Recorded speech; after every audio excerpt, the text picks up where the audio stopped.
Hacer un tema temático en esta tarde y quizás quiero empezar eh, con esta pregunta. Aquí hay una encrucijada, hay dos caminos y la pregunta es, ¿podemos juzgar? ¿Debemos juzgar? Habitualmente escuchamos varias respuestas y esta respuesta nos puede llevar por un camino o por otro. No, no podemos juzgar. Tú estás juzgando, así que no puedes hacerlo. O, sí, yo puedo juzgar. ¿Qué enseña la Biblia? Y eso es lo importante que vamos a ver en esta hora. Si podemos o no, ¿cierto? O cómo deberíamos hacerlo, si es que se puede hacer, ¿cierto? Ah, por eso que, a lo menos aquí tengo dos versículos que nos pueden ayudar un poco a entender. Respondiendo, Simón dijo, pienso que aquel a quien perdonó más. Y Jesús le dijo, rectamente ha juzgado. Aquí claramente hay un versículo que señala que juzgar al parecer no sería malo, ¿cierto? En esta respuesta que da Simón, ¿cierto? Y Jesús le dice, bien, Simón, rectamente has juzgado. Pero también tenemos otros versículos que dicen, no juzguéis para que no seáis juzgados. Entonces, ¿cuál es el asunto? ¿Podremos juzgar? ¿Qué significa juzgar también? Eso es importante, porque esto también nos ayuda a nosotros a entender, ¿cierto? ¿Qué es lo que enseña la palabra del Señor? Pero antes vamos a tener otro momento de oración. Señor, te doy gracias por este tiempo. Ayúdanos, Señor, con los chicos también a entender qué es lo que enseña tu palabra y a la luz de ellos, Señor, también poder aprender, también poder aplicar lo que tu palabra enseña de manera correcta. Muchas gracias, Señor. Amén. Bueno, chiquillos, juzgar. ¿Qué significa juzgar? Y quiero que veamos algunos ejemplos específicos en el Nuevo Testamento sobre qué es juzgar. ¿Podemos o no hacerlo? Hay dos versículos que acabo de mencionar, ¿cierto? Que aparentemente, como dice ahí, pudieran parecer contradictorios, ¿cierto? El Señor dice, bien, Simón, has juzgado bien, pero también Jesús dijo en una ocasión, no juzguéis para que no seáis juzgados. Ahora, esto es importante entender. En el Nuevo Testamento a lo menos hay 5 palabras que describen el acto de juzgar, pero con diferentes connotaciones. Y eso es importante entenderlo. Ustedes pueden leerlo. Está la palabra crino, crisis, crima, diacrino y anacrino. Cada una de estas palabras se usa generalmente en el Nuevo Testamento, en el idioma griego, ¿cierto?, del Nuevo Testamento, pero se traducen casi siempre con una sola palabra, juzgar, pero su connotación es diferente, ¿cierto? Por ejemplo, crino es el ejercicio de juzgar, es un juicio, es una sentencia, básicamente. El término crisis también puede traducirse como juicio, veredicto, decisión o fallo judicial. Son muy similares, ¿cierto? Pero hay ciertas distinciones, hay ciertas diferencias. Crima, ¿cierto? Es una sentencia, una decisión, es una resolución judicial. Diacrino significa discriminar, distinguir, discernir. Ahí cambia un poquito la figura, ¿cierto? Y anacrino, que es muy similar a diacrino, que significa examinar, investigar, dilucidar. Entonces, evidentemente ya nos estamos encontrando de que el Nuevo Testamento al menos hace una distinción de términos sobre juzgar. Y vamos a ver algunos ejemplos aquí sobre ello. El primer ejemplo, ¿cierto? Es el siguiente. Aquí tenemos dos versículos que hablan y usan la palabra crino. Y la palabra crino significa el ejercicio de juzgar, de evaluar, de separar. Es un juicio en cierto sentido, ¿cierto? Pero que el énfasis tiene que ver justamente con analizar una situación y al mismo tiempo sugerir una sentencia, ¿cierto? O una evaluación. Tenemos dos versículos aquí. Jesús dijo en Mateo 7:1, no juzguéis para que no seáis juzgados. Pareciera que esta palabra es prohibitiva. Nadie puede juzgar y mucha gente se aferra a este argumento diciendo, nadie puede juzgar a nadie. Así que tú no me puedes juzgar, lo cual sería un texto fuera de su contexto. Fíjense que Juan 7:24 dice, no juzguéis según las apariencias, sino juzgad con justo juicio. La Biblia al tiro me dice que juzgar no está prohibido, pero ahí está el énfasis. Mateo 7.1 señala algo que debemos entender. Tiene una connotación negativa. Se trata de emitir juicios apresurados, severos e injustos. De allí un prejuicio, ¿cierto?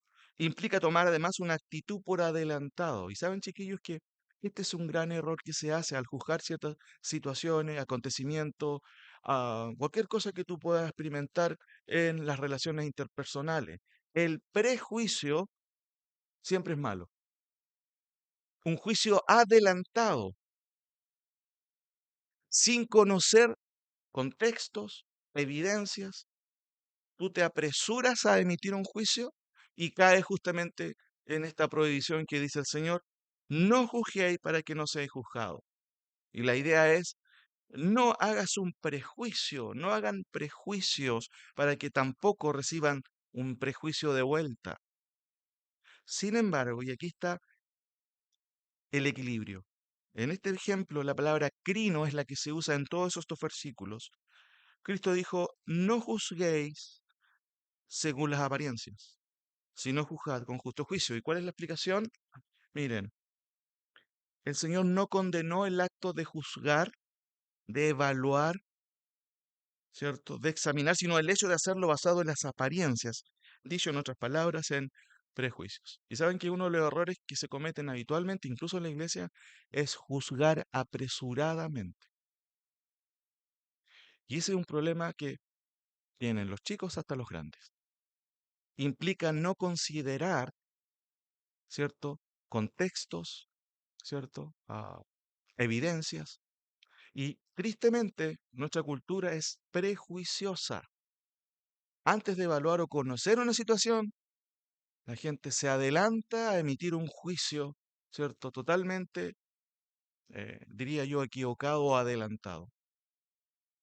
Entonces, aquí tenemos el primer concepto, la palabra crino se puede usar para referirse a un prejuicio o también para incentivar a tener un juicio, pero no basado en las apariencias. Las apariencias generalmente son algo que es algo exterior y superficial. Por eso siempre es bueno, por ejemplo, conversar con las personas antes de caer en un prejuicio. Noté que el otro día me miraste mal. ¿Qué hace generalmente alguien que tiene un prejuicio? Le comenta a otro, hoy te fijaste, no me saludó. Sí, a mí igual no me saludó, me tiene mala, tiene que tener algún problema, a lo mejor yo le caigo mal, etcétera, etcétera. Cuando uno hace un prejuicio, va construyendo un castillo totalmente, cierto, inconsistente de puros prejuicios.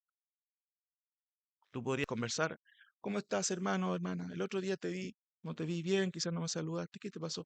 No, hermano, es que andaba con un dolor de estómago, se acabó todo el prejuicio. Muchas veces cometemos ese error de anticiparnos a situaciones y emitir juicios que simplemente son subjetivos o están creados solamente en mi mente. Déjeme darle, ¿cierto?, un poquito más de campo aquí sobre este tema. Primera de Corintios 5:11 al 13. Primera, pueden buscarlo. Y fíjense qué interesante cómo se usa aquí. El apóstol Pablo usa esta palabra, crino. Recuerden que crino significa separar, evaluar, emitir una sentencia, un juicio, ¿cierto? Una evaluación puntual. Primera de Corintios 5. Y en el contexto, Pablo escribe a una iglesia muy, muy carnal. Una iglesia desordenada, había un montón de problemas y habían pecados terribles. Aquí él está aludiendo a una persona, a un hombre que se metió con la mujer de su padre. No respetó, ¿cierto? En este caso a la mujer de su padre y se involucró sentimentalmente con ella, lo cual era algo aberrante dentro de la comunidad. Por eso que el apóstol Pablo empieza a reprenderlos, a amonestarlos. Y fíjense lo que dice en este texto. Más bien os escribí que no os juntéis con ninguno que, llamándose hermano, fuere fornicario, o avaro, o idólatra, o maldiciente, o borracho, o ladrón, con el tal ni aun comáis. O sea, ¿qué está diciendo Pablo? Mira, los creyentes pecan, pero si un creyente dice ser creyente y es un avaro, es un ladrón, un idólatra, no te juntes con él. 12. Porque ¿qué razón tendría yo para juzgar a los que están fuera?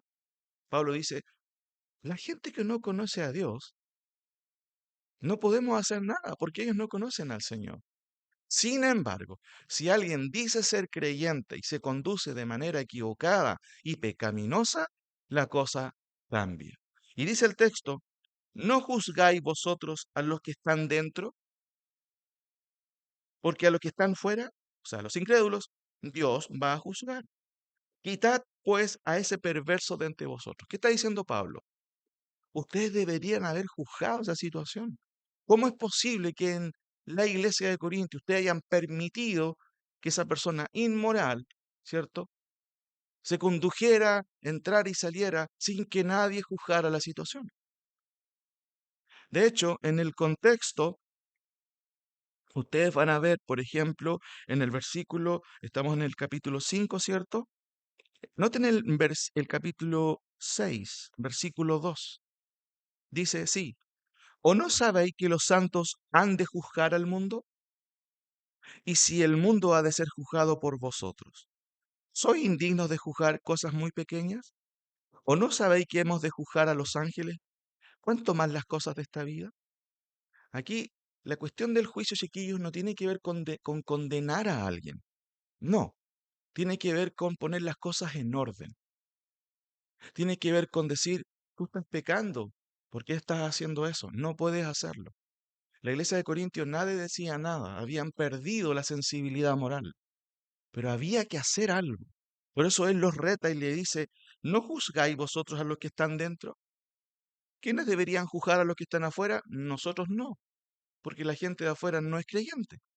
Pero si hay personas dentro de la iglesia que se conducen pecaminosamente, es nuestra responsabilidad, en amor, con sabiduría, confrontarlo, sin prejuicios, sino con evidencias objetivas.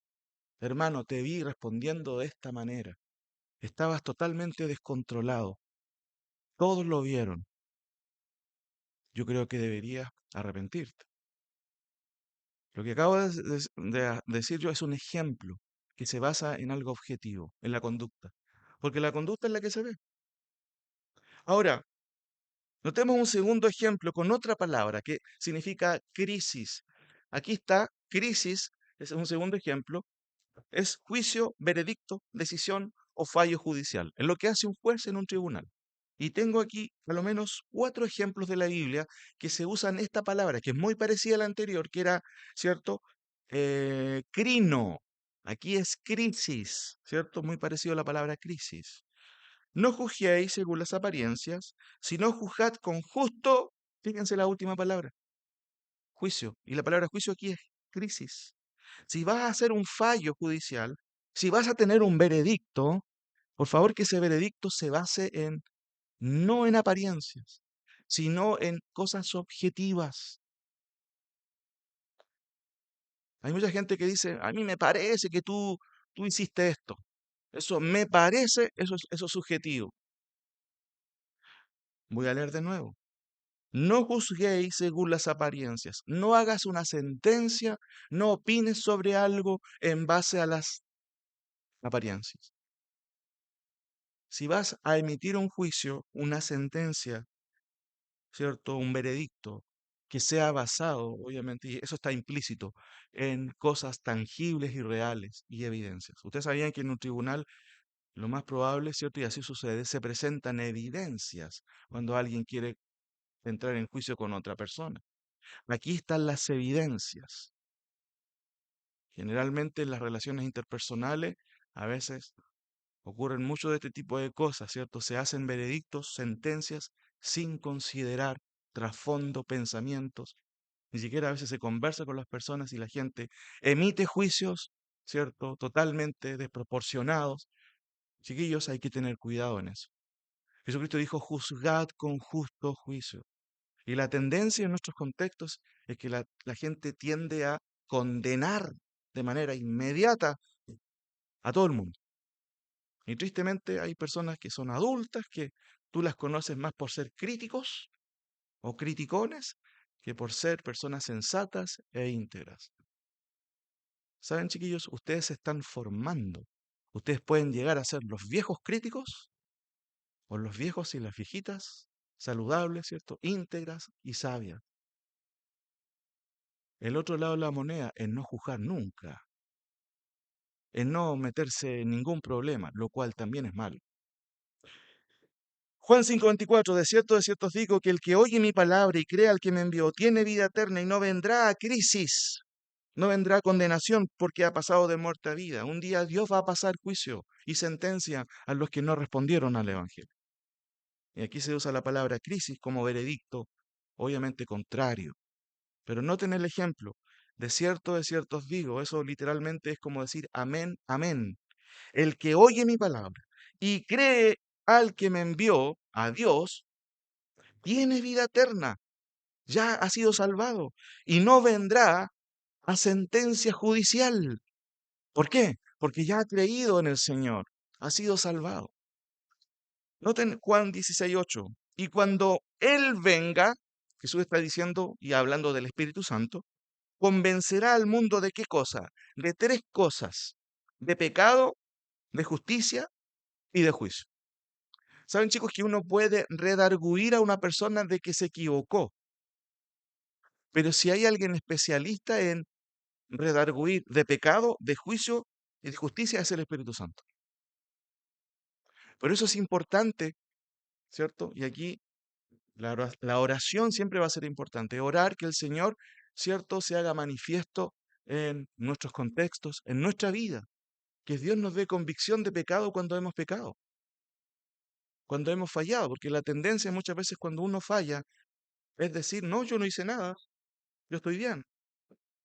Y estamos viviendo en un mundo en donde hay una crisis también justamente de moral, ¿cierto? De amoralidad, que es esta cuestión de darme lo mismo lo que pasa.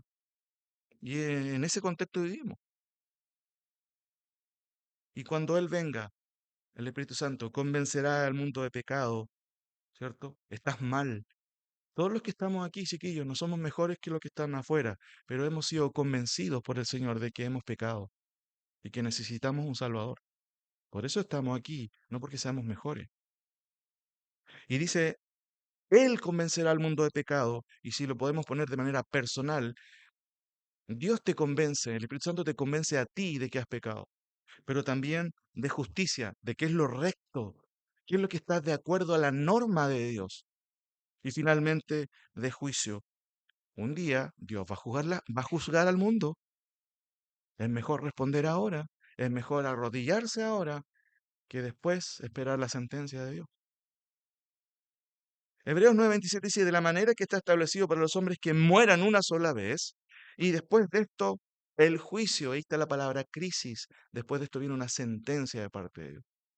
¿Por qué no actuar ahora? ¿Por qué no responder ahora antes que venga esa sentencia? ¿Por qué no orar, Señor, sálvame? No quiero recibir tu sentencia y tu juicio aquel día. Pero noten el autor de Hebreos súper claro. Y de la manera que está establecido para los hombres que mueran una sola vez. Y después de esto, el juicio o la crisis, el veredicto, la decisión, el fallo judicial de parte de Dios. Aquí tenemos ya dos términos, ¿cierto? ¿Cierto? Crino y crisis. Muy similares, los contextos son y se usan de manera diferente. ¿Ya? Ahora, en cada uno de estos ejemplos, ahí está abajo, crisis implica una sentencia, una decisión con connotación legal y divina.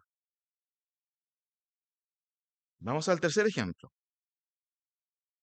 Tenemos la palabra crino, crisis y crima. Son muy diferentes. Vamos con el tercer ejemplo. ¿Qué es crima? Muy similar, sentencia, decisión, resolución judicial. Tenemos tres ejemplos que yo voy a leer. Porque con el juicio con que juzgáis seréis juzgados, y con la medida con que medís os serás medido. ¿Qué está advirtiendo el Señor Jesucristo? Ten cuidado con ser muy severo con tus juicios. Porque así como tú tratas a tu prójimo, con esa misma regla te van a medir. ¿Cuál es la enseñanza? Ser sabio, tener cuidado con emitir un juicio demasiado severo. Porque con el juicio, con la sentencia que juzgáis, bueno, así te van a juzgar después. Es importante, chiquillos, ante todo esto, obviamente, aprender el equilibrio. no es irse al otro lado de la moneda, ¿cierto? Es no decir nada, para no quedar mal con nadie. Y eso es la cultura en el día de hoy, no quedar mal con nadie. Fíjense que Romanos 2 dice, más sabemos que el juicio de Dios contra los que practican tales cosas es según verdad. Hay uno solo que puede juzgar de una manera impecable y perfecta, es Dios, siempre es Dios. En el contexto de Romanos, Pablo ha condenado a todos los hombres que han ignorado la verdad de Dios. Y añade acá diciendo, pero sabemos que el juicio, la resolución judicial de parte de Dios contra los pecadores que practican tales cosas, no es según las apariencias, es según la verdad. Y sigue diciendo, ¿y qué piensas esto, hombre, tú, que juzgas a los que tal hacen y haces lo mismo, que tú escaparás del juicio de Dios? En el contexto, Pablo está haciendo una distinción, está hablando de judíos, de gentiles, pero también está condenando a todos los que dicen, no, yo puedo ser judío y me comporto bien, o todo lo contrario, yo soy gentil, no soy como los judíos, que son mentirosos, son todos unos inconsecuentes. Y Pablo aquí, inspirado por el Espíritu Santo, le dice, ¿y tú quién eres para ponerte a juzgar a los demás? ¿Cierto? Hacen lo mismo, no vas a escapar del juicio de Dios, no vas a escapar de la sentencia y la resolución de parte de Dios. 1 Corintios 11, 29. En el contexto de la Santa Cena habían situaciones totalmente irregulares. Y el Señor dice, porque el que come y bebe indignamente sin discernir el cuerpo del Señor, juicio come y bebe para sí. ¿Qué palabra se usa aquí en este contexto? Crisis, ¿cierto? ¿Cuál se usa? La palabra crima. ¿Y qué está diciendo Pablo con eso? Que cuando alguien toma a la ligera la Santa Cena del Señor, lo que está comiendo es una sentencia judicial de parte de Dios. ¿Cuál es la enseñanza? Tomar las cosas de Dios no a la ligera. Hay cosas que tú puedes tomar a chiste o a la ligera, pero no tomes las cosas de Dios a la ligera, porque estás tratando con Dios. A Dios no le puedes engañar. Y este texto está diciendo, por eso muchos duermen, ¿cierto? Algunos están enfermos en el contexto porque Dios los había disciplinado con enfermedades y algunos incluso hasta con la muerte. Y eso parte del juicio de Dios también para quienes toman a la ligera las cosas de Dios. Aquí tenemos, ¿cierto?, la palabra crima, que significa sentencia y decisión, resolución judicial. Entonces, básicamente la idea aquí, si lo puedo resumir, estos versículos, como dice ahí, subrayan el juzgar como una sentencia cierta y efectiva en cada caso. Es Dios el sujeto de la acción de estos juicios. Aquí tenemos a lo menos ya tres conceptos.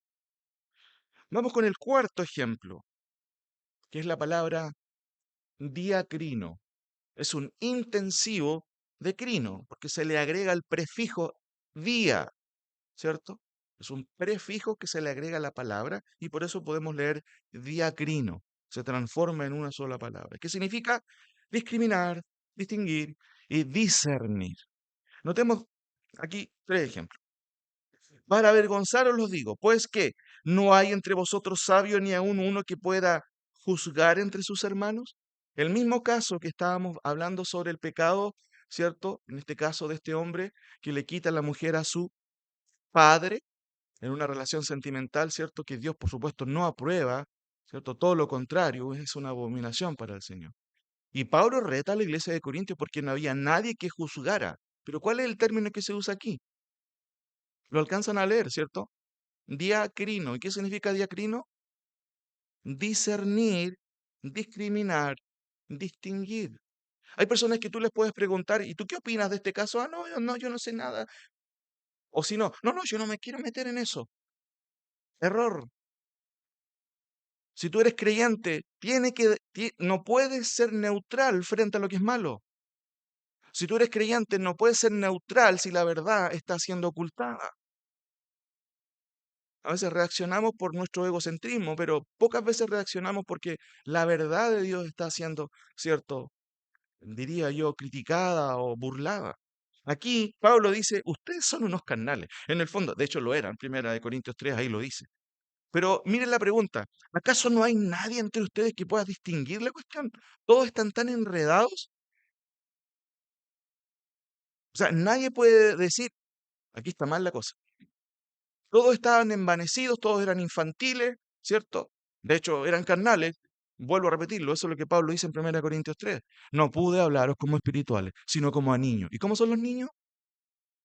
Los niños tienen cosas buenas, pero también tienen cosas malas. Se enojan, ¿cierto? Rapidito, se aburren. No son de una línea. Un día quieren una cosa, un día quieren otra cosa, dependiendo también de cómo sea. Entonces, aquí, chiquillos, en este pasaje, Pablo reta a los creyentes, le dice, ¿acaso no hay ninguno de ustedes que pueda evaluar objetivamente la situación? Que pueda discernir, distinguir. 1 Corintios 11:29.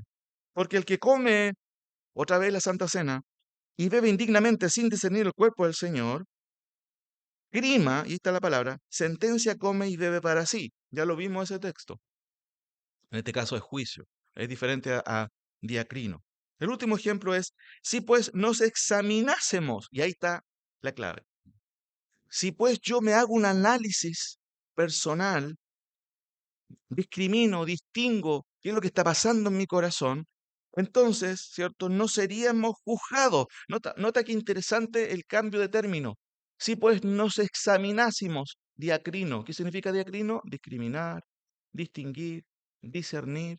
Y después dice, a nosotros mismos no seríamos crino, sentenciados. Qué interesante que en un mismo pasaje tú ves estas dos diferencias. El llamado a analizarte a ti mismo es importante. Fíjate que Segunda de Corintios, quizás lo vamos a ver, Segunda de Corintios 13, si quieren anotarlo, Segunda de Corintios 13:5, que está muy relacionado con lo que estoy diciendo. 13:5. ¿Cuál es la primera palabra que se menciona ahí? ¿Alguien que la pueda decir? Muy bien, examinaos. ¿A quién hay que examinar? ¿A otros? A vosotros mismos. Si yo le hago a usted un análisis, ¿ustedes se han examinado a ustedes mismos? ¿Se han mirado al espejo y se han preguntado, ¿hice bien o hice mal? Bueno, eso es una pregunta que te puedes hacer cuando cometes un error. Pero aquí Pablo está diciéndole a los corintios, a los mismos que tenían la crema en 1 Corintios, que había pecado, ¿cierto? Que había desorden, que había división. Al final Pablo dice, escucha la lecera. Bueno, no dice eso en realidad en la Biblia, por supuesto. Pero miren lo que dice acá en 2 Corintios. Examinaos a vosotros mismos si estáis en la fe. Probaos a vosotros mismos. ¿O no os conocéis a vosotros mismos que Jesucristo está en vosotros a menos que estéis reprobados? Lo que está diciendo Pablo aquí es lo siguiente. Él está diciendo, chiquillos, que... eh, gracias, capítulo. Él está diciendo, examínense, porque las reacciones que ustedes tienen pueden que no sean las correctas. Pueden que ustedes estén pasando como cristianos, pero capaz que ni lo son. Esa es una pregunta que usted y que todos nosotros debemos hacernos en la vida. ¿Soy creyente o no? O mis padres me obligan a estar aquí. Qué lata venir acá todos los domingos, los sábados. Ese es un buen examen que tú tienes que hacerte. ¿Por qué estoy acá en la iglesia? Examinarse a sí mismo. Déjame avanzar acá. Básicamente, ¿cuál es la idea? Miren, chiquillos, el apóstol Pablo condenó la falta de orden en Corintios, la falta de creyentes maduros y capaces de examinar, de dirimir los pecados, les llevó aún a ellos a ser reprendidos, a otros sentenciados. Tú puedes tener un grupo de personas,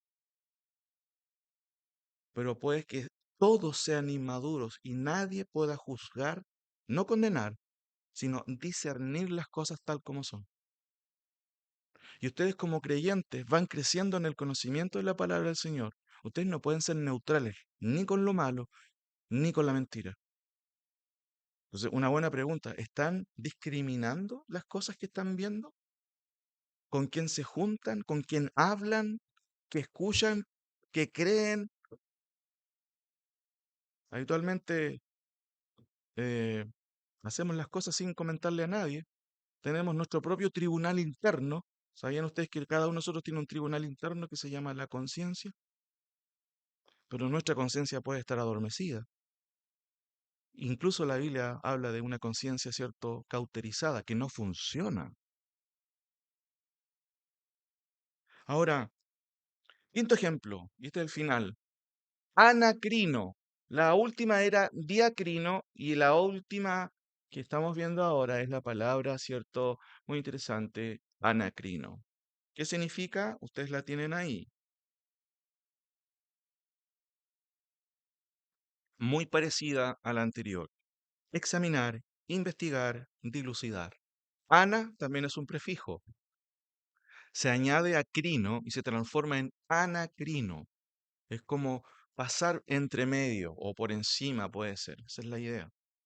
Bueno, día también significa a través de, pero anacrino también es muy similar en este sentido. Miren, esto es muy importante.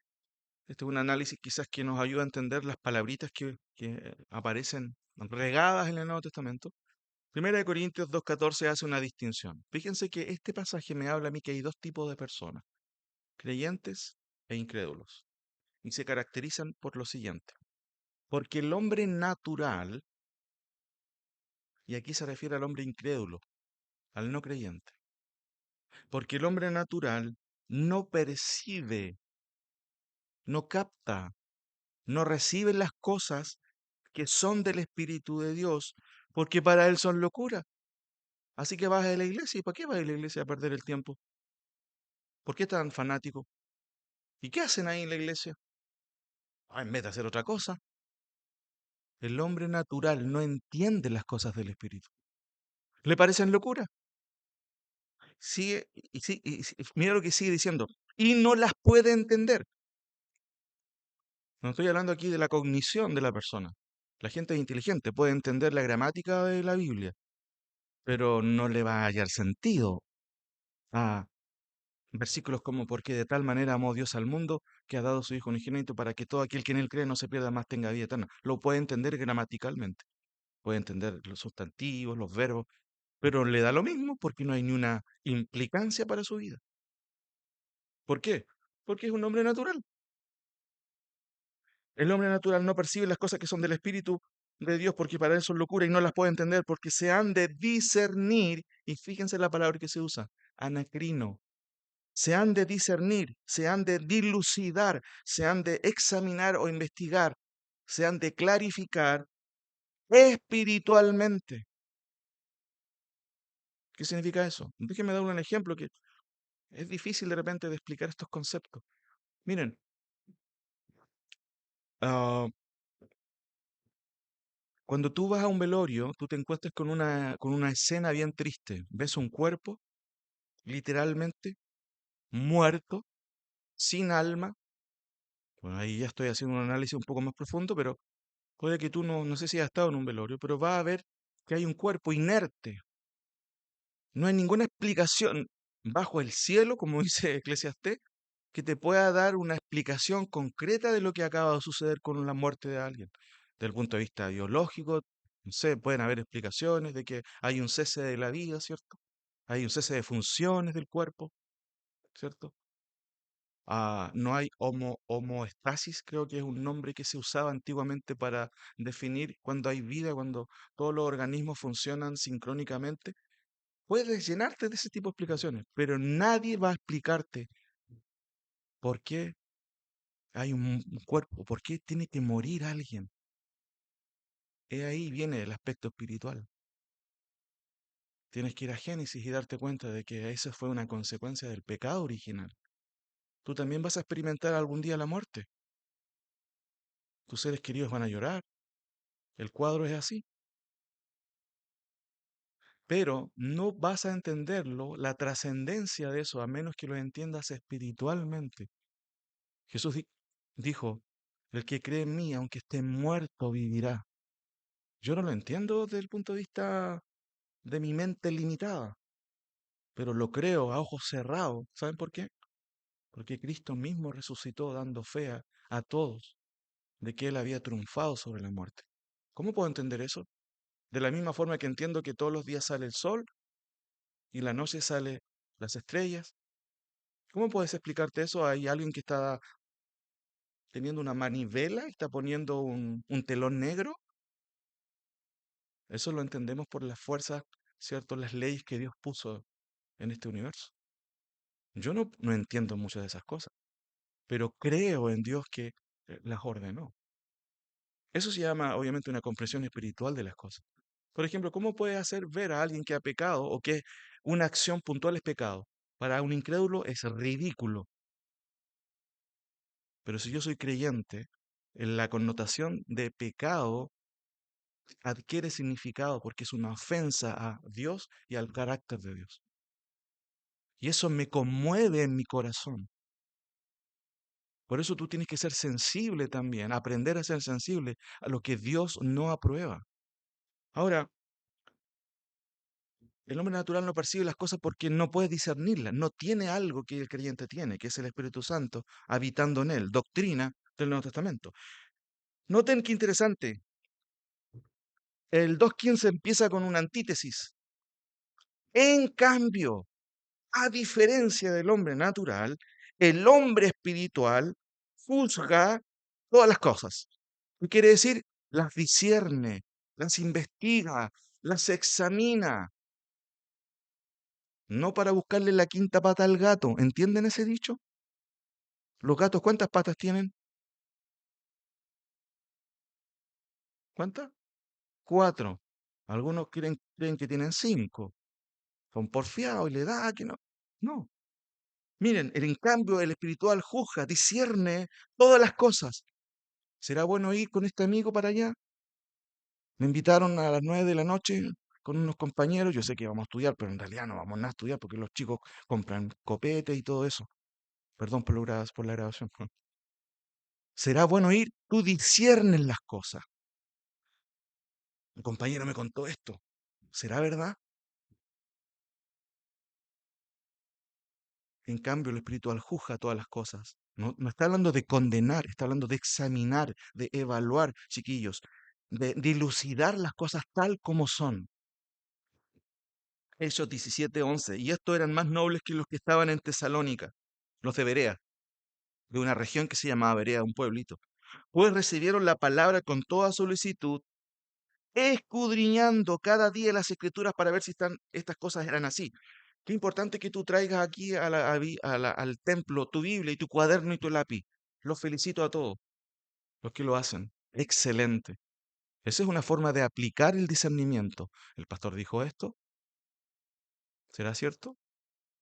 El predicador dijo esto, lo voy a anotar. Habitualmente hay una confianza, por supuesto. No estás desconfiando todo el tiempo de quien está preparándose toda la semana o de los hermanos que se paran aquí. Pero es una invitación también a examinarlo. Eso no me quedó muy claro, ¿cierto? No me quedó muy claro, perdón. Entonces, ¿qué es lo que haces tú?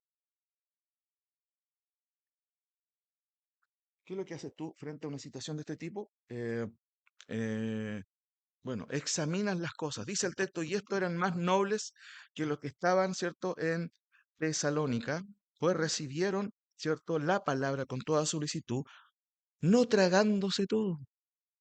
Ese es el término, fíjense, anacrino, que significa examinar, investigar. ¿Será cierto lo que nos están comentando? Ya, comparémoslo con lo que dice el Antiguo Testamento. ¿Cuál es el punto? Ahí está, estos versículos, Pablo subraya dos cuestiones importantes. Primero, el creyente es el único que puede discernir las cosas del Espíritu de Dios, ¿cierto? Por ejemplo, ¿qué cosas corresponden a las cosas de Dios? El perdón, el arrepentimiento, la verdad. Tú no puedes ser neutral frente a este tipo de cosas. A ti te tienen que importar. Tienes que practicarlas también. El perdón, ¿cierto? El juzgar, el arrepentimiento. Por lo tanto, está capacitado para entender justamente este plano de cosas, pero aún más es responsable de ello y se espera que tenga una perspectiva diferente a cómo lo haría un incrédulo. Por ejemplo, lo más probable, todos nosotros tenemos malos días. Puedes tener un mal día en tus estudios, en tu trabajo, pero ¿cómo tú respondes a un mal día? Y esa es una de las implicancias de ser creyente y de juzgar las cosas. ¿Podemos examinarnos en eso? Miren, déjenme terminar con una conclusión. Me parece que este versículo es clave. Jesucristo dijo, no pueden juzgar. No, no dijo eso. Dijo, no juzguéis según las apariencias, sino juzgad con justo juicio. ¿Cuándo juzgas tú con justo juicio? Primero, cuando tu juicio no es subjetivo. ¿Qué es subjetivo? Es cuando a mí se me ocurre algo, cuando yo pre- presupongo cosas, pero no entiendo, ni siquiera he conversado con las personas indicadas o involucradas y ya estoy emitiendo un juicio sin conocerla. Eso se llama prejuicio. Jesucristo dijo, no juzguéis según las apariencias. Lo habitual en esto, chiquillos, siempre es ir despacio, esperar, conversar con las personas, con los involucrados, preguntar, porque siempre nos falta una pieza para el cuadro. Y cuando nos falta una pieza para el cuadro, la lectura, por supuesto, del cuadro va a ser distorsionada, ¿cierto? Más cuando somos jóvenes, cuando ustedes son jóvenes, siempre a veces nos puede engañar, ¿cierto? Este espíritu de justicia que muchas veces nos hace meter la pata en vez de arreglar las situaciones. Podría preguntarle a ustedes, ¿es correcto juzgar? Sí, pero ¿cuál es el énfasis del propio Señor Jesucristo? Juzgar no según las apariencias, sino con justo juicio.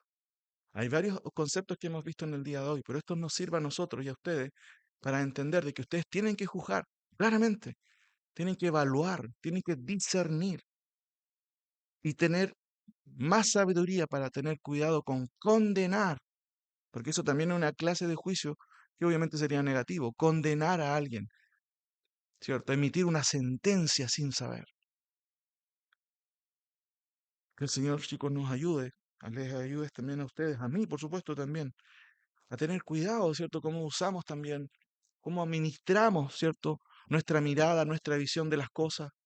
Si emitimos juicio apresurado, pedir perdón al Señor y empezar a practicar, ¿cierto? La integridad en nuestros juicios, en nuestras sentencias, en nuestras evaluaciones, para ayudar también a otros, pero también para ser de buen testimonio.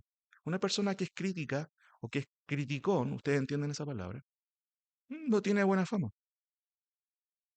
Pero aún una persona que aparentemente pudiera tener características espirituales también puede caer en el mismo error. ¿Por falta de qué? De no juzgar de acuerdo, ¿cierto?, a la objetividad, sino a las apariencias. Chiquillos, las apariencias sirven en algo, claramente, pero no son el único elemento para emitir un juicio o una sentencia. Juzgad con justo juicio, ¿cierto? Eso nos dice el Señor. Oremos. Señor, te doy gracias por tu palabra. Te doy gracias porque ella nos enseña a ser hombres y mujeres equilibrados. Ayuda a los chicos también a que ellos vayan creciendo en su conocimiento también del hombre interior como personas, Padre, que te aman, aprendiendo a discernir, aprendiendo, ¿cierto?, a emitir una sentencia correcta en base a hechos. Hay dos polos negativos en el mundo.